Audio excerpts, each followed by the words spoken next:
ఆంధ్రప్రదేశ్ రాష్ట్ర ముఖ్యమంత్రి నారా చంద్రబాబు నాయుడు పెద్దన్న పాత్ర పోషించి కేంద్రంతో చర్చించి బీసీలు ఎదుర్కొంటున్న న్యాయబద్ధమైన సమస్యలు పరిష్కరించాలంటూ బీసీ సంఘం నాయకులు షణ్ముగం జోష్ ప్రాపర్టీస్ అధినేత ఈశ్వర ప్రకాష్ తెలిపారు.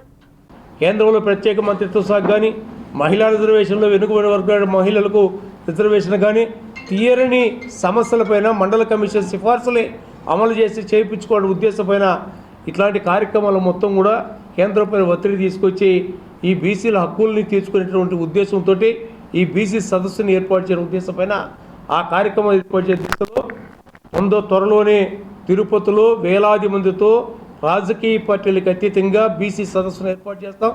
ఆ సదస్సుకి కేంద్ర మంత్రుల్ని, రాష్ట్ర మంత్రుల్ని, బీసీ పార్లమెంట్ సభ్యుల్ని, బీసీ శాసనసభ్యులను అందరూ కూడా ఒక వేదిక మీదకి తీసుకొచ్చి కేంద్ర ప్రభుత్వం యొక్క మెడలు వంచి మా హక్కులు సాధించుకునేంత వరకు కూడా బీసీలు మొత్తం కూడా ఐక్యతంగా సంఘటితంగా ముందుకు కథలు రావాలని కూడా పత్రికా ముఖంగా విజ్ఞప్తి చేస్తున్నాం. చెప్తున్నాం కదా, మనకి నండకాయ సాగుతుంది, ఓటు పైకి పోతా ఉంటే కిందకి 3 పీకుతా ఉంటాయండి. అలాగా మనకి ఎక్కడున్నా కూడా బీసీలు అందరూ కూడా ఏదో ఒక అడ్డంకి వస్తుండ్రు.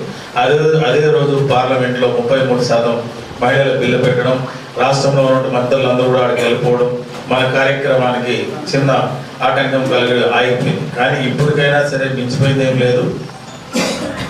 మనం అందరూ బీసీలు అని చెప్పుకొని మన వరకే ఉండడం కన్నా మన చుట్టూ ఉన్న వాళ్ళు కూడా నిద్ర లేపి అందరూ కలిపి అందరూ రాష్ట్ర వ్యాప్తంగా తిరుపతిలో మళ్ళీ భగవంతుడి సన్నిధిలో ఇలాంటి కార్యక్రమం చేసి విజయవంతం చేసి మేమెంత మాకెంత అనే నినాదంతో మేము ఎంతమంది ఉన్నాం మాకేమి ఇస్తున్నాం